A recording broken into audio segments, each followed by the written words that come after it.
नमस्कार दोस्तों, मैं प्रभाकर त्रिपाठी आप सबको नमस्ते करता हूं। और दोस्तों, मैं आज एक टॉपिक पर बात उठा रहा हूं कि हमें दोस्तों एक छोटी सी बात है दोस्तों, बहुत मुझे तकलीफ हुई। तकलीफ इसलिए हुई क्योंकि भारत की बेटी पाकिस्तान जा रही है और पाकिस्तान की बेटी नेपाल के रास्ते भारत आ रही है। सोचिए कितनी बात है। परेशान पति हो रहा है, सरकार को कोई गम ही नहीं है।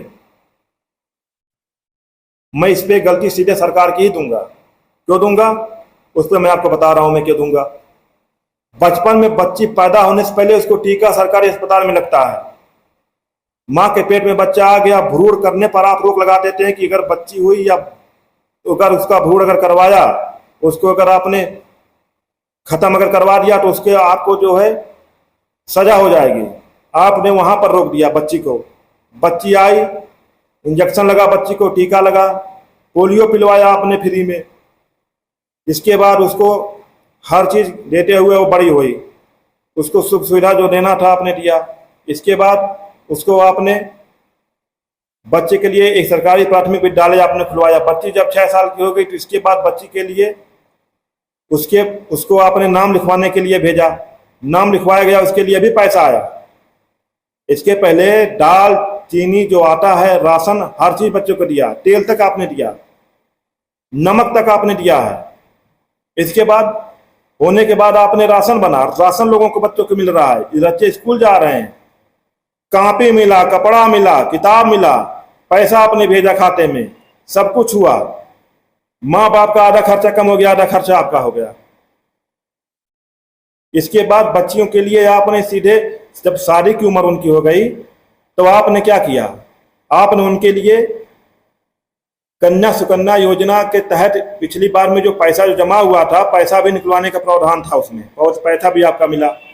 इसके बाद शादी के अनुदान वाला योजना है आपका 18 साल बाद शादी के लिए, उसमें भी आपने आधा पैसा देने का वादा किया, आधा पैसा वहां से मिला। माँ बाप का आधा पैसा लगा, फिर आधा पैसा आपने दिया वहां पर भी। इसके बाद बच्ची की शादी हो गई, शादी के बाद गई वहां पर, बच्ची को पूरा अधिकार दिया कि ससुराल में कोई दिक्कत होता है तो आपके लिए पुलिस है, आप तुरंत 100 नंबर डाल करिए, आपके घर पहुंच जाएगी महिला हेल्पलाइन। वहां पर भी महिला सेफ है। थोड़ी सी बात हुआ, ये नहीं कोई देखता है कि पति कैसा है, ये नहीं पुलिस वाले देखते हैं, पर पति ने फोन कर दिया तुरंत आ गए।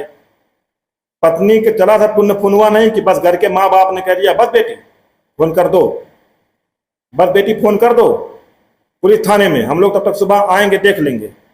आ गया, पुलिस वाले ने पति को 4 लाठी मारा, गांव वालों ने बेइज्जत ऊपर से ही गांव वालों के सामने।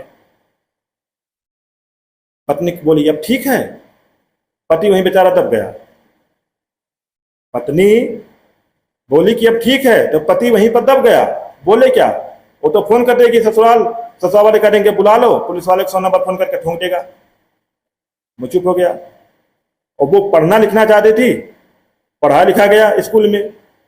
पढ़ा लिखाने के बाद आधा पैसा आपने दिया, एक सुविधा आपने यहाँ दिया, लाठी खाने वाला एक सुविधा अगर यहाँ नहीं हुआ तो कोई बात नहीं, पुलिस वाले। फिर वो बच्ची को पढ़ाया गया, स्कूल में पढ़ाने के लिए लेकर गया, वहां पर आपने स्कॉलरशिप का व्यवस्था कर दिया। बच्ची पढ़ रही है, बच्ची स्कूल में पढ़ रही है आपके पैसे से।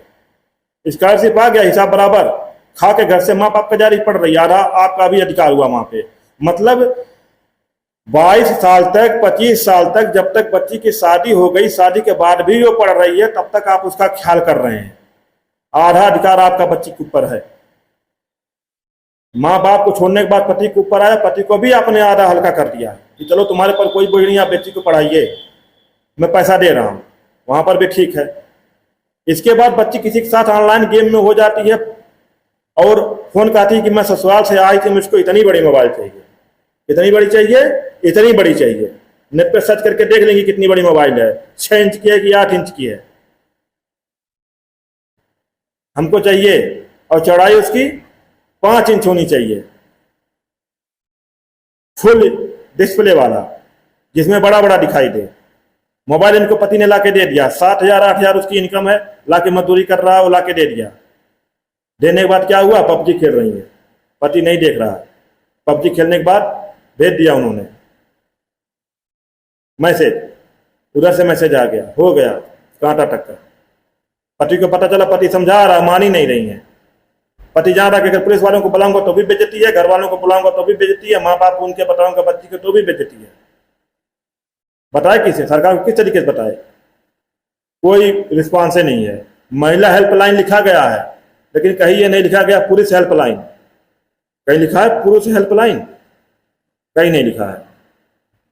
महिला भाग गई घर छोड़ के, किसी के साथ अफेयर। अब क्या होगा? अरे पति तो कर रहा है, पति की बेइज्जती हुई, आप तो खिलाए पिलाए, आपका भी तो कुछ अधिकार बनता है, आप भी कुछ करिए। सरकार से अपील करता हूं कोई ऐसा सिस्टम बनाइए कि ताकि पति भी सेफ रहे और बीवी भी सेफ रहे। क्योंकि ये जब तक बीवी अगर घर से भागती है तो उसके ऊपर एक नियम, एक कानून होना चाहिए कि अगर आपने पति को छोड़ करके भागी हैं और पति को अगर आप छोड़ के जाती तो आपके लिए इतना कानून है, ऐसा प्रावधान है और आपके लिए केस होगा आपके ऊपर।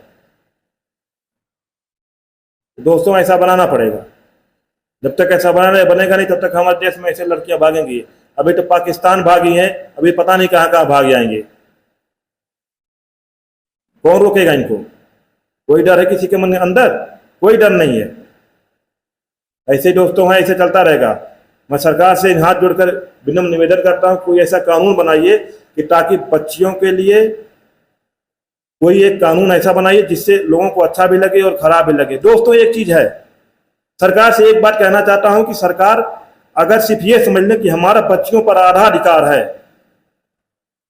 हमारे बच्चियों पर आधा अधिकार है, सारे बच्चियों पर कोई प्रॉब्लम ही नहीं होगा। क्योंकि जिस दिन उन्होंने समझ लिया कि बच्चियां मेरी हैं, इनको मैंने खिलाया पिलाया, ये मेरी नमक खाई हुई हैं, इनको मैंने बड़ा किया है, इन्होंने मेरी बच्चियां, इनका देख रेख करना मेरी जिम्मेदारी है, तो वो अपने आप से कोई न कोई कानून बना देगा कि ताकि बच्चियां पति को छोड़कर जाए ना। अगर जाए तो कानून बना देंगी और बच्चियां भी डरने लगेंगी। क्योंकि माँ बाप का होता है फर्ज की गलती करने के बाद बच्चे का कान पकड़ कर रहते, बच्चा इधर मत जाओ उधर चलो, तो बच्चे उसी लाइन पर चले जाते हैं। लेकिन बड़े हो जाने के बाद अपने मन के लोग हो जाते हैं। ऐसे लोगों को सिस्टम कौन संभालेगा? सरकार ऐसे लोग संभाल सकती है, क्योंकि यही समय सरकार का संभालने का है। क्योंकि आधा अधिकार आपका है और आधा अधिकार को आप समझिए।